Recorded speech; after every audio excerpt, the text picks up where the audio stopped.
თბილისის მე-14 საერთაშორისო კინოფესტივალის გამარჯვებულები დღეს გამოვლინდებიან საერთაშორისო კონკურსში გამარჯვებულებს საუკეთესო ფილმისათვის ოქროს პრომეთე, საუკეთესო რეჟისურისათვის კი ვერცხლის პრომეთე გადაეცემათ. ქართული პანორამის სექციაში კი საუკეთესო ქართველი რეჟისორს TBC ბანკისა და საქართველოს ფრანგული ინსტიტუტის ჯილდო გადაეცემათ, რომელიც კანის 2014 წლის კინოფესტივალზე გამგზავრებას გულისხმობს. დღეს კინოთეატრ ამირანში ფესტივალ მაიკლ ჰოფმანის ფილმით უკანასკნელი სადგური დაიხურება. ქართული ფილმების უმეტეს ნაწილში, რომელიც წლევანდელი ფესტივალის ფარგლებში ვიხილეთ, აღმოვაჩინა ძლიერი ენერგია. მოტივაცია იმისთვის, რომ ესაუბრა თემებზე, როგორიცაა საზოგადოების პრობლემები. მეორეს მხრივ კი იყო ახალი სტილისა და ახალი იდეების სიმრავლე. ფილმების დიდი ნაწილი იყო ცოცხალი, იუმორითა და ფერებით მრავალფეროვანი. ამ ყველაფრის გათვალისწინებით კი შეგვიძლია ვთქვათ, რომ ქართული ფილმი ვითარდება, იზრდება და ის ცოცხალია.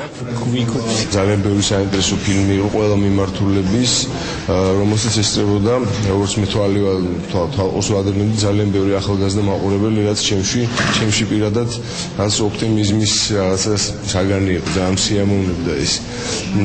და რამდენადაც მე ვიცი, ყველანი ძალიან კმაყოფილები დარჩნენ, იმიტომ რომ ეს არ იყო რაღაც ერთი მიმართულების და ერთი სიუჟეტის და რაღაც ერთი პრობლემატიკის მატარებელი ფილმები, არამედ რაღაცნაირად სხვადასხვა რეალობებს და სხვადასხვა მიმართულებებს ასახავდა.